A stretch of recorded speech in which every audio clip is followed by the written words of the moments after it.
Irreverent, entertaining, cool. You're listening to LA Talk Radio.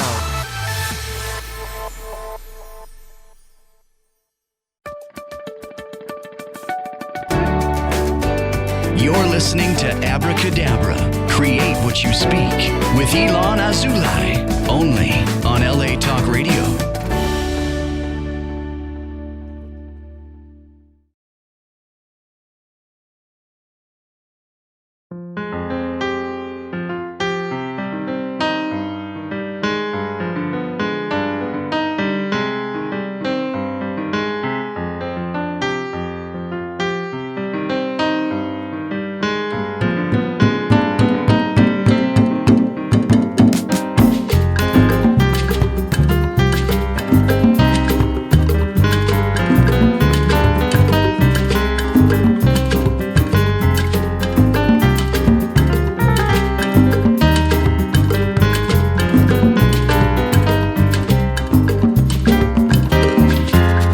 הורדים ראיתי את שפתייך, גדודי שדה צבעו חיוך מוכר, רציתי ללטף את לחייך, פתאום הבנתי שנשקתי קר, בשביל החלומות שמעתי צעדייך, עלי הסתיו נושרים משמלתך ארוכה, בבוקר סתיו שוב התעוררתי בלעדייך, לעוד יום תפל של אהבה סדוקה, לעוד יום תפל של אהבה סדוקה.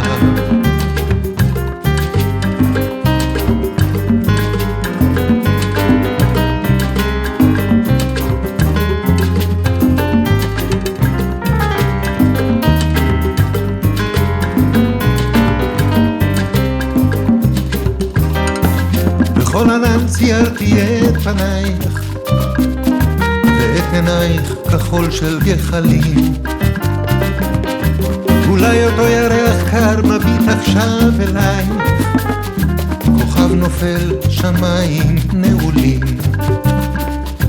בשביל החלומות שמעתי צעדייך, עלי הסתיו נושרים משמלתך ארוכה, בבוקר סתיו שוב התעוררתי בלעדייך, לעוד יום תפל של אהבה סדוקה, לעוד יום תפל של אהבה סדוקה.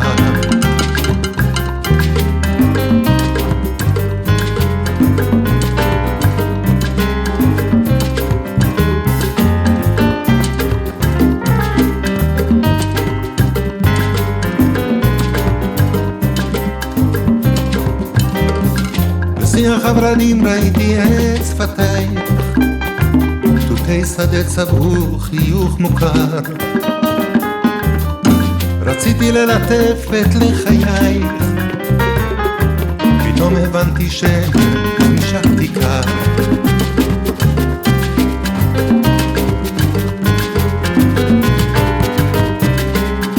פתאום הבנתי שנשקתי קר,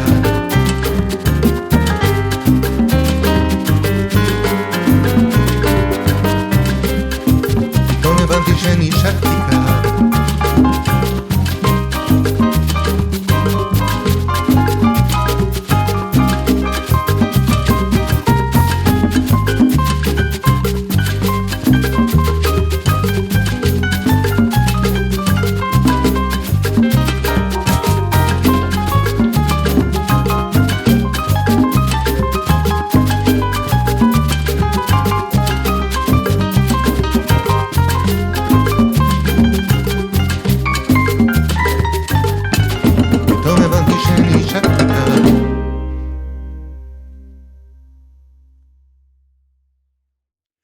Hello, welcome to Abracadabra, Create What You Speak. I'm iLan Azoulai. I'm your host, spiritual mentor, and a sound therapist for you who are ready to reclaim your power, find your gifts, and map them with no fear and from a place of love.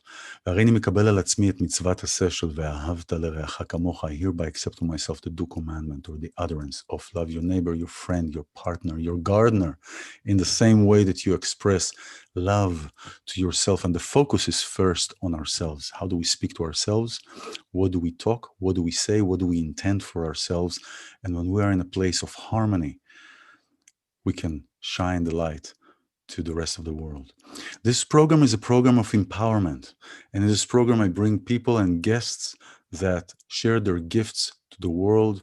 They bring their understanding, their gifts, whether they're artists, spiritualists, IT people, anybody that is here to show their gifts, to show their light.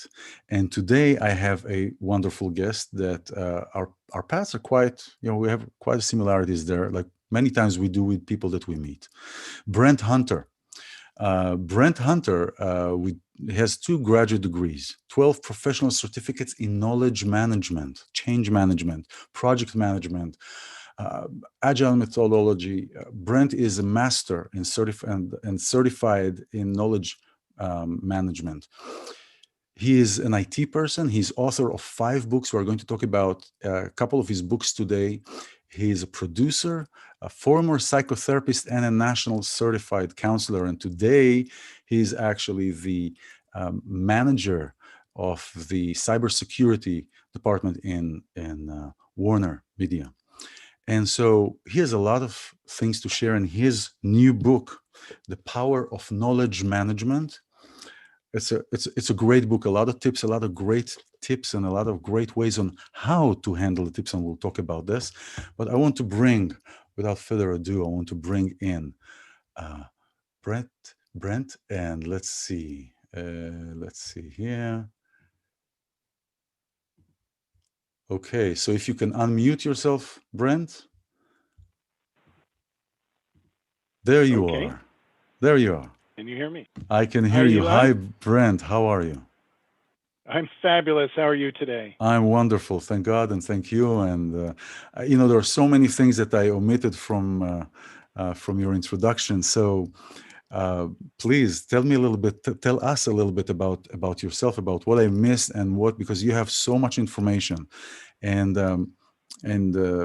So let's talk about and let's dive in. But before we dive in, I really want to follow on your practice, which is a great practice.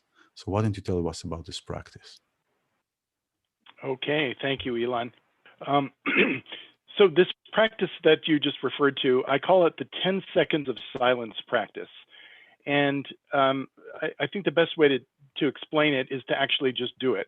Mm-hmm. So what I'd like to do is to offer the opportunity of uniting by sharing 10 seconds of silence by reflecting on the importance of equality, inclusion, and fairness. And let the 10 seconds begin now. Mm-hmm.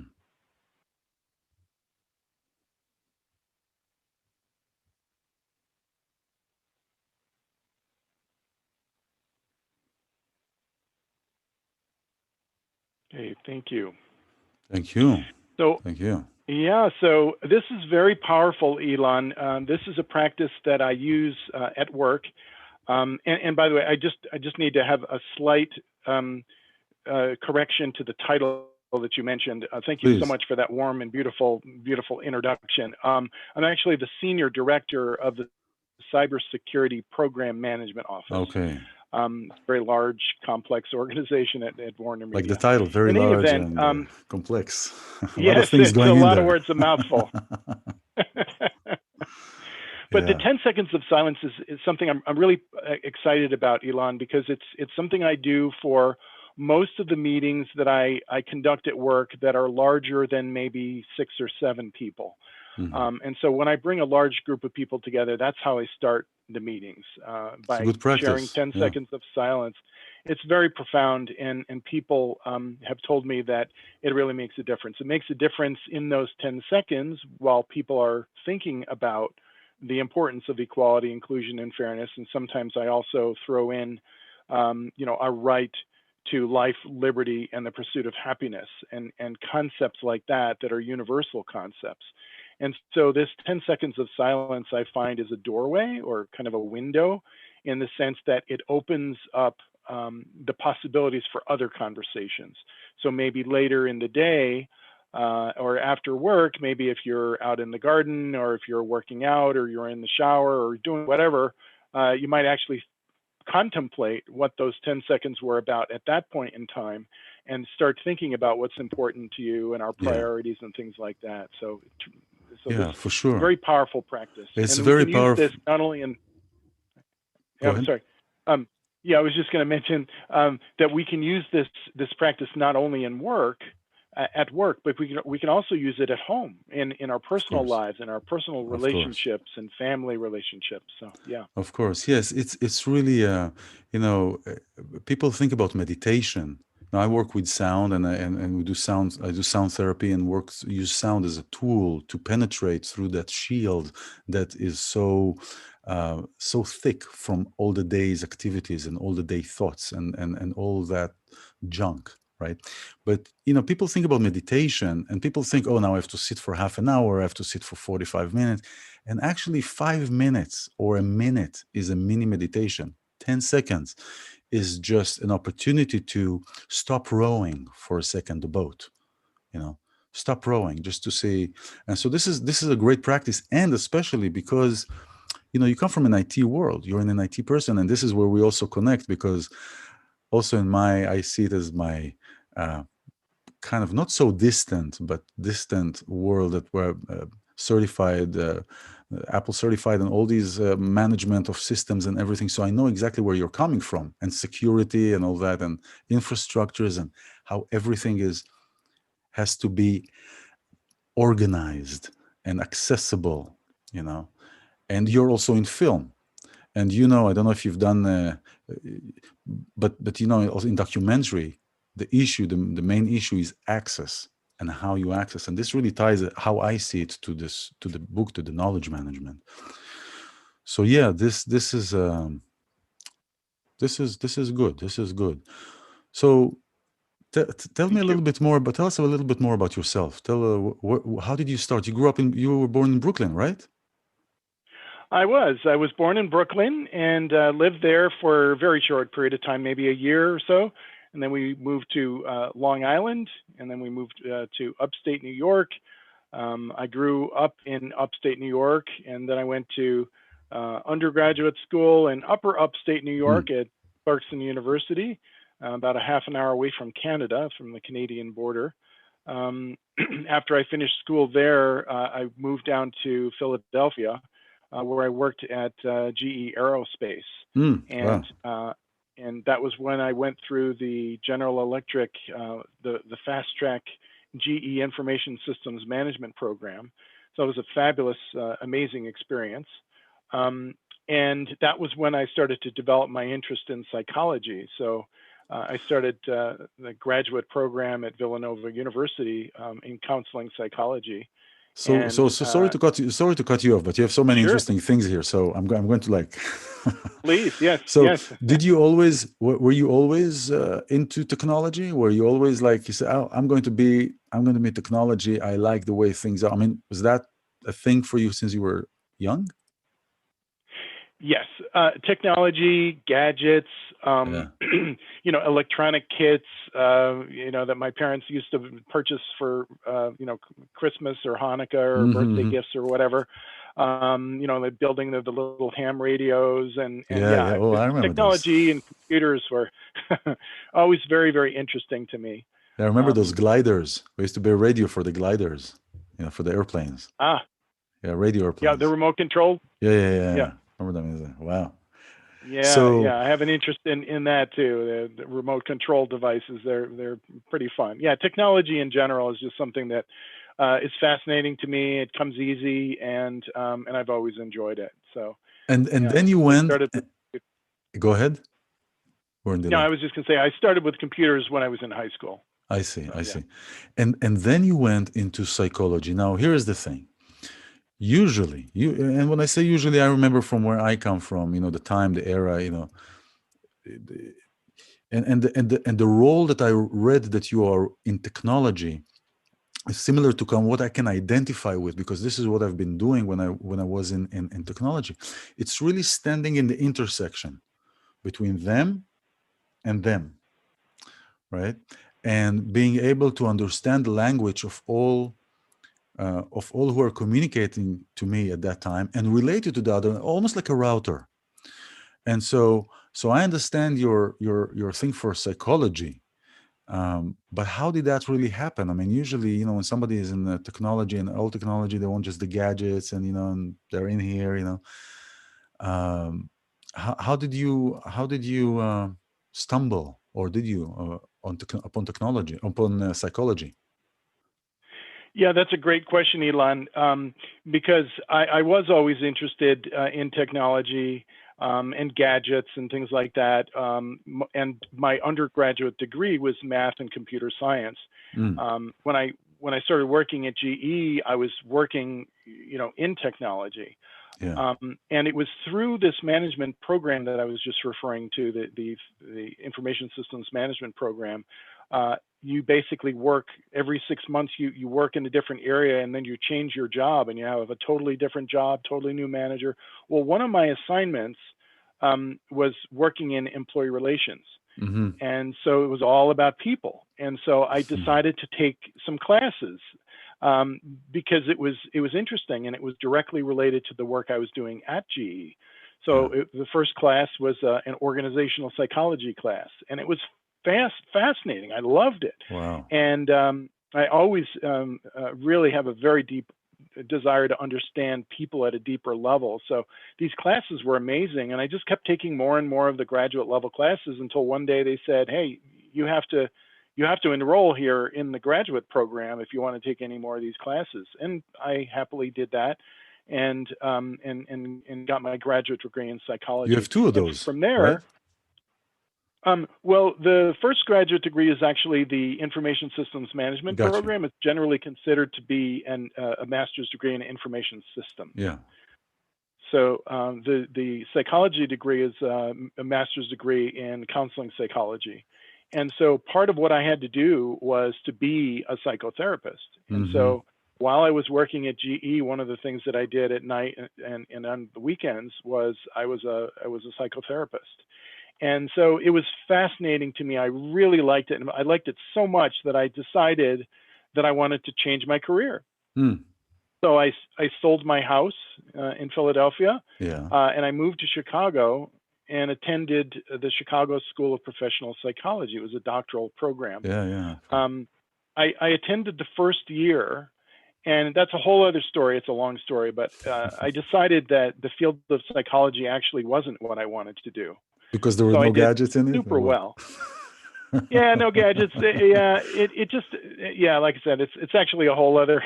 It's a whole thing. There's no gadgets. It's a whole other conversation that I would love to chat with you about sometime. Yeah, no, I know. I hear you. Have time, but I hear you about technology because I come to technology from music, and then found the technology and the digital audio when they started, but from music. But anyway, let's go ahead. Fascinating. Yeah, it's great. It's great. So I decided at that point when I was in Chicago and I decided, okay, this is not what I want to do. It was psychology. Then what am I going to do? And I thought, well, I'm going to go back into the business world, into the world of technology. And then I'm going to fulfill my desire to help make the world a better place somehow on a volunteer basis, as opposed to full-time basis. And it turned out that was a really good move for me, because that's what put me, squarely back into the world of business and technology. And that includes, building software systems, building and also hardware systems, digital equipment for computers that you plug into the computers to interface with the outside world. So I was able to, go back into the world of technology and then do other things to help make the world a better place. So basically, so what you're doing really sounds to me like a sweet spot, where you are combining first of all, you have the love to technology, which now you're in Warner Media. I mean, more technology than that, and media and entertainment, and you are a filmmaker and a producer and stuff like that. So that's Uh, that's a whammy, so to speak. And then you have working with people.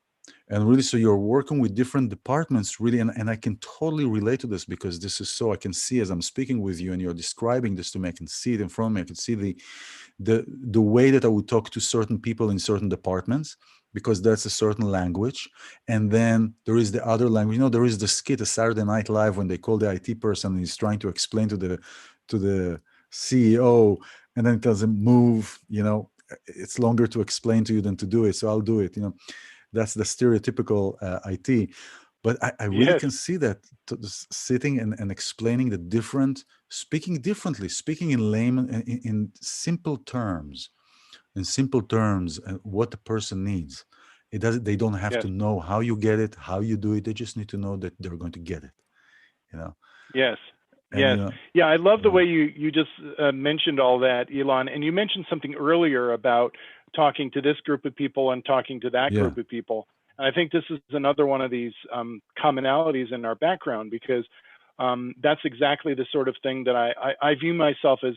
In fact, I've said for many years that I'm a bridge. I'm a bridge Yeah. between the technology people who Mm-hmm. speak all of the technology, the language of technology, and the business people who, for the most part, they don't know all of the technical details, but they don't need to. They That's understand right. things from the business perspective. They understand what they want to achieve from a business That's perspective. And right. so being able to speak different languages and bring those two groups of people together, You know, that's like a bridge. fascinating. That's fascinating because I'm sitting here and I'm meeting you, and as I was going through your material, I was like, and then I was going through the other interview, and then I got these books, and then I started looking, and I was like, he's doing exactly, this is exactly, I know exactly what he's talking about. I know exactly where he is. We meet people. Here's the thing. And this is what I talk about all the time, because this is really, it's like the law of attraction. And it's not like it is the law of attraction, but it is really what we think and what we invite in our intentions. Because underneath all this, there is intentions.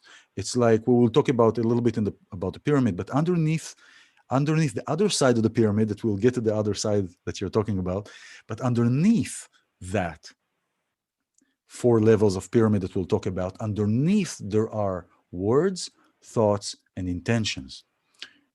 So there are these driving forces that are there. And when we meet somebody, when we meet people, it's many times reflecting where we are, because we meet people because we are reflections, we're projections and reflections. So I'm sitting and I'm watching you and I'm talking with you, and you're sharing all this, and I could just see that all sitting exactly. And this is fascinating. This is why I love to do what I'm doing, because of these kind of synchronicities, and this is where I call this, when two people or more that come together, and in synchronicities, this is our points of entrance to the stories.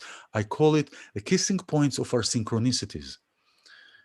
This is really what it is. It's like two circles, and we come and we meet and we share, and from that there is a spark, so poof, and then it comes more. And this is really what it is about. So first of all, I want to reiterate, I'm happy that you're here. I'm glad to have this conversation with you, and Thank you. this is Likewise. great. Let's talk about the book, because the knowledge management, this is really about, and how it ties, I'll tell you, with Kabbalah and shamanism this year. Okay. The knowledge management. So here's the thing. There is a theme every year that we're going through. And the theme of this year, really, and really what I see is happening, is not as much as what we know or how we know it. It is the access that we get to it, but it is the integration. It is the integration of all that we know. And our mind, our monkey mind, really many times tell us that we don't know what we really know, but it tells us what we don't know. So we think that we know what we don't know. And then we start making things up. And so it is really an integration of all of us together. And this is how I see this. I see this knowledge management, not about the knowledge, but about the integration. And management is integration, because in order to integrate, to create a mesh, you have to manage that, or to understand, because really it flows. It flows. It flows. So this is what I really like. It is about integration. So maybe you can tell us about this book and about the knowledge management. And there are some, I know that there are some tools that you are sharing here. So we'll not go through everything, so people can actually get the book. But yes, speak to that a little bit. Speak to that, to this knowledge management. Sure.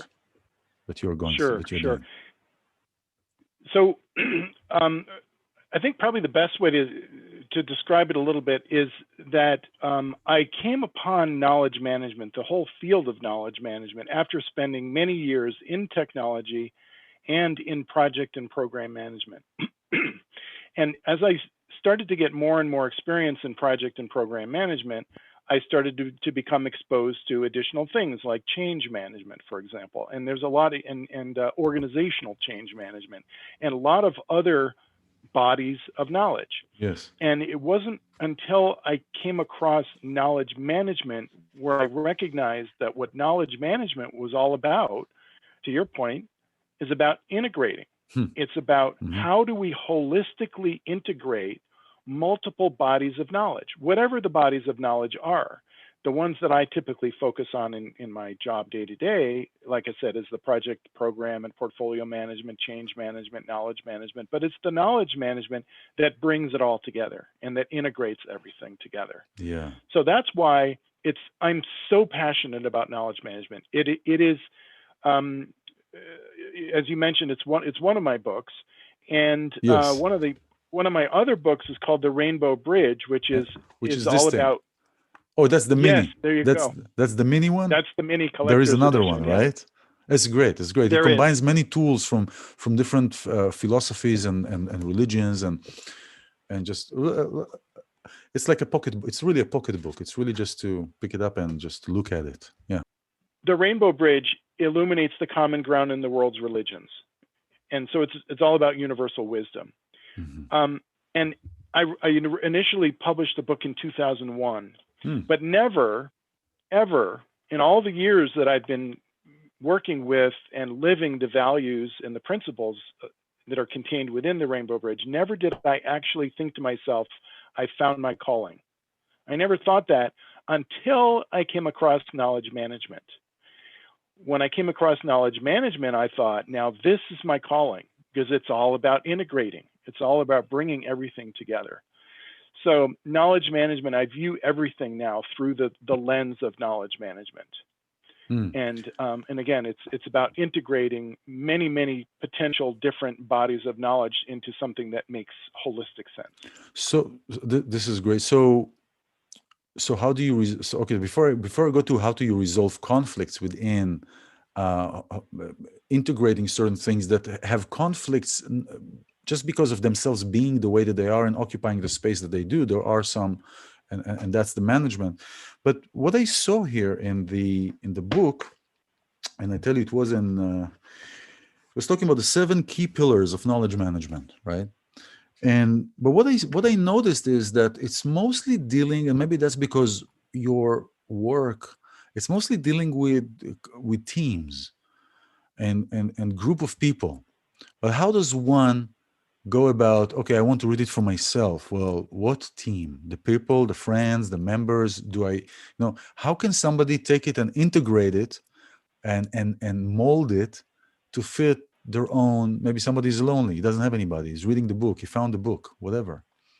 How does somebody is taking that and making use personally out of this without the dependency, at least at this moment, on a team or a group or a company? Yeah, that's a fabulous question, iLan.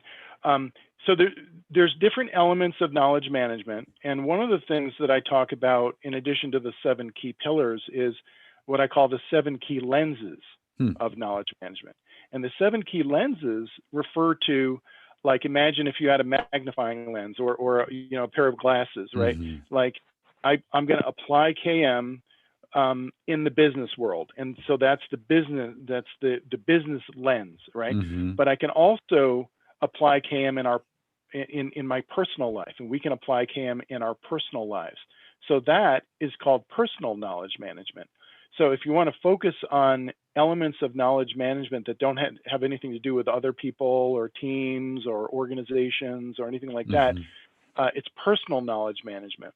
And I'm actually giving a workshop. I've been giving a workshop since the beginning of October, a free workshop that introduces people to the subject of knowledge management, and specifically personal knowledge management. Because personal knowledge management is a way of integrating the knowledge that we have about ourselves and about attaining self-knowledge and increasing the knowledge of ourselves. And in the process of doing that, we can achieve a sense of inner calmness and inner peace and greater capabilities on the job, whatever it is that we do. Yeah, yes. Right? This is great. This is great. Yeah. So that's why I call that personal knowledge management or personal KM. Okay, this is great. When we started the 10-second silence before, when I was preparing actually, and I saw that the first step that you have in the pillar, reduce knowledge discovery time. So, which means you're not really stopping. You're just reducing the discovery time of knowledge. But here's the thing. If somebody comes from a place where, like we're talking about, you mentioned it, up to a certain time, people knew that Earth is flat. They knew that. This was a thing, right? This was a thing. So let's bring it down personally. If I come with a baggage, so to speak, and my trunk is loaded with all I come from with my 40, 30, 50 years, I'm kind of trying to confuse you here so you don't really know how old I am, right? But, you're in your 20s, I know. Yeah, for sure. You get an extra man. So first of all, and this is what I do with sound, but first of all, there is to do a stop, and 10 seconds is great, but it's really never enough, because all the topics that you mentioned to think about in the 10 seconds, it's just more than the 10 seconds themselves, each one of them. So it is really about stopping and taking away clutter and revealing things and doing cleansing and energetic cleansing, or any kind of cleansing that will start the process of decluttering, so we can fill up the information, we can fill up more information. So we may reduce the time of discovery. I'm still in a pedaling mode. I'm still pedaling to move forward. But how do I would think that the first thing would be to stop, let's declutter first, or let's unlearn. Or are you saying, first of all, let's learn something so we can unlearn the old thing? Said a bunch of things here. The 7 key pillars, pardon? I said a bunch of things here. Yeah, there were a lot of great questions there. The 7 key pillars are, the way I would describe it is, it gives, the 7 key pillars give us a tool for applying knowledge management, for actually doing knowledge management in an organization. And so the order of the pillars is not necessarily very important. But one of the pillars is to reduce knowledge discovery time. So what I mean there is anything that we can do to reduce the time that people spend searching for information and knowledge, right? Then whether it's in their personal lives or whether it's in the workplace, everybody can benefit from that. To the extent, if it takes me 5 hours to look some stuff up on the internet or anywhere, that's 5 hours, right? But what if I could do all that research in 20 minutes? Because everything was actually brought together in a place that made it easy for me to find the information, right? So that's what that pillar refers to, is the activities that you can take, that you can undertake to reduce knowledge discovery time. It's let's bringing it onto more of a spiritual, because this program really, and the way that I look at things, everything is through a spiritual lens. You're talking about lenses, right? And I believe, and I see that everything physical has a spiritual reasoning and cause. Everything starts from spiritual. It's like the car and the driver. The car is our body, the driver is our soul. So without the soul, the car won't drive. Now, you can put it on idle, but that goes into a whole different realms of Kabbalistic, what happens to the particles of the soul. And so if we look at the tree of life, which are 10 levels of our existence, and it goes into 10 utterances of how the world was created. But the first one is Keter, and then we have knowledge and wisdom. Okay, those are the next. And then under understanding is the feminine that combines the knowledge and wisdom and creates the understanding. And you have this pyramid in the book, the Dikwi, the DIKW, right?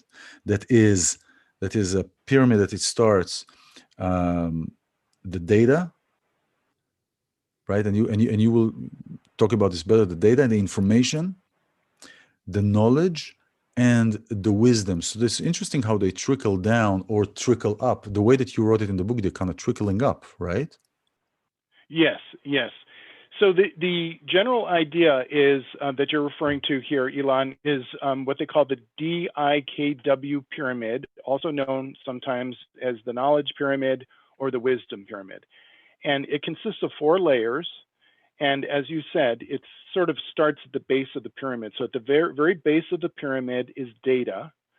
And data is basically facts and figures is data. And the layer above data in this pyramid is information. And information, the connection to data is that when you put data into context, then it becomes information. So it's the context. That's what I was going to ask you it's to. The context. Yeah. So it's the context that makes it the information. And, so basically, the meaning that we put to something becomes informative. So we create some kind of an attachment to something or some kind of a bonding to some information if we're bringing it on a personal level, right? Exactly. So once you put the data into context, then it becomes information. And I'll give you an example. Let's say I said 8 to you.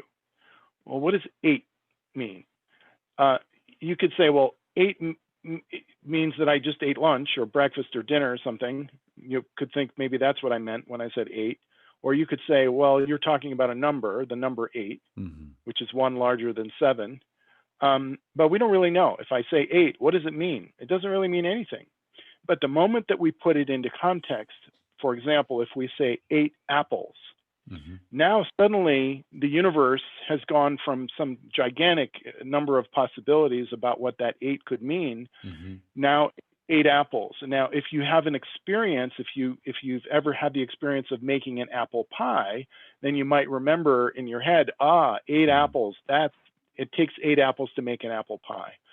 So there's data at the bottom of the pyramid. Data in context becomes information. The next layer above information is knowledge.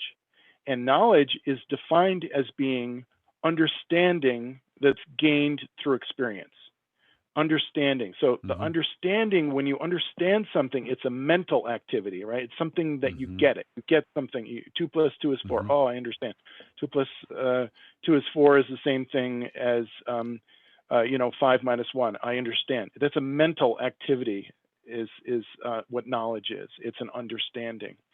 And so data, information, knowledge, and at the top of the pyramid is wisdom. And wisdom is knowing something, knowing concepts, knowing when to do things, when not to do things, when to say certain things, when not to say certain things. So knowing is a very all-encompassing kind of activity. So the difference then between knowledge and wisdom is that knowledge is a mental activity. As I said, it's a rational mental thing that happens in your mind where you understand something logically. And wisdom is when you know something. And you don't necessarily need to understand something in order to know it. And that explains that explains channeling and understanding of things and seeing things that are a noetic sense, as it's called. Yes, exactly. Yes, the knowing, exactly. So very often what will happen is when you gain understanding, then you also gain, or you can gain knowing after that. But the important distinction then is that you've got data. Data put in context is information, and then above information is knowledge, which is understanding gained through experience, and then wisdom is at the top of the pyramid, which is knowing. And the connection there, the knowing part, this is basically wisdom. So universal wisdom is what I talk about in one of my other books, The Rainbow Bridge. That is all about universal wisdom that's contained within the world's major wisdom traditions. Of course, and some of them are some of them are coming to us through books, and some of them are coming to us through downloads, through channeling, and so this is a wealth of information, and so really it's an integration of all these knowledges, all these data, and how to make, it's part of it's interesting. We're talking about the same things, but from different worlds, from different streams. Let's put it this way. That I think would be the more accurate way, because it's really it's like the process of meaning making. It's like, how do we make meaning? What is meaningful to us, right? So, and that's why many times we take things personally.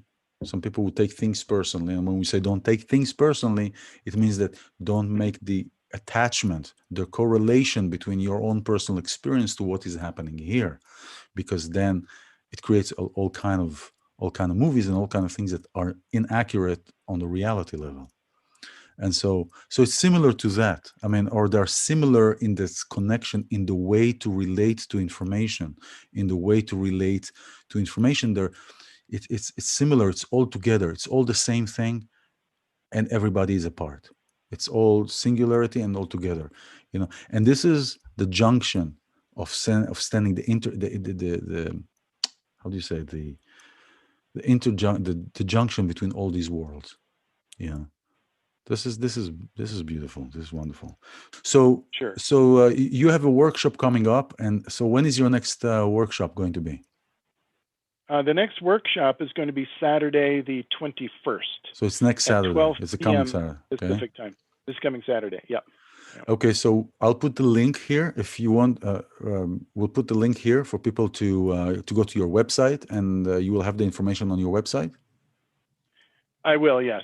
Okay. It describes a little bit about the workshop and what people will learn in the workshop. Wonderful. There is no cost. It's normally a roughly $300 workshop fee is being waived until further notice. Well, this is generous. So everybody who's watching it, you're watching it because you are here, and the reason you are here is because you're not over there. So you are here, and so if you're here, there is a reason for that. So take advantage of that. This is here for you, and as a gift. So, and thank you. And I mean, we are already we're already at the top of the hour almost, and so. Wow. Yeah, it is goes when it's fascinating. It's really fun. It's really going. It's just fascinating. It is what it is, and the background behind you is great. I love the colors. Look at the colors. Oh, thank you. And by the way, speaking of background, iLan, there's something that I haven't shared about my background personally. Yes.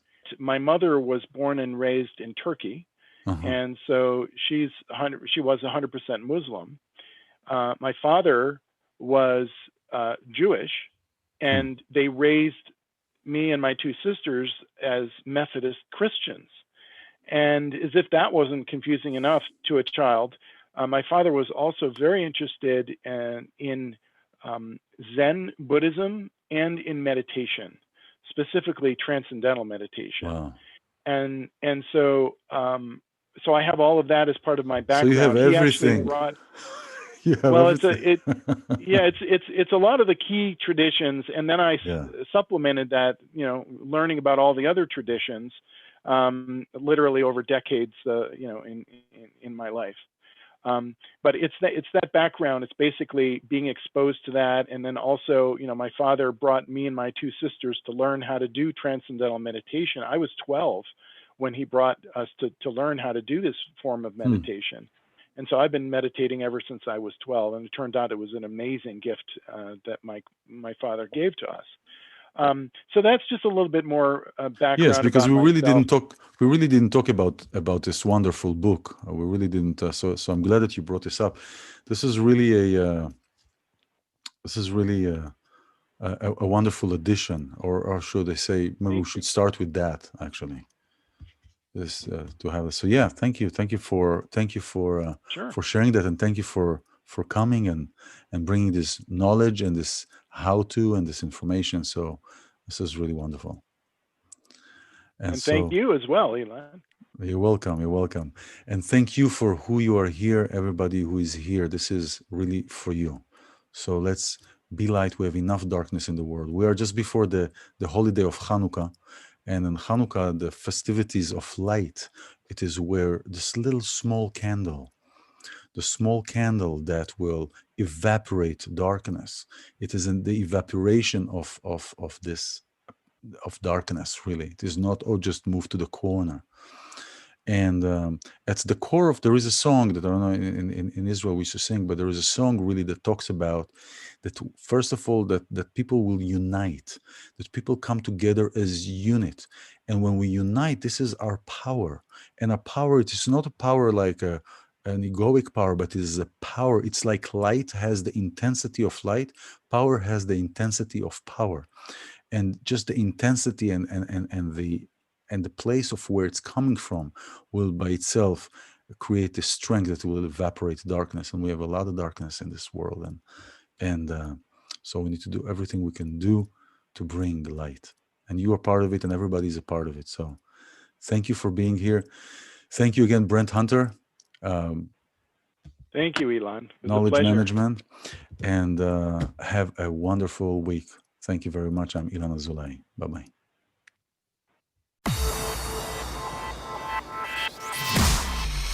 Irreverent, entertaining, cool. You're listening to LA Talk Radio.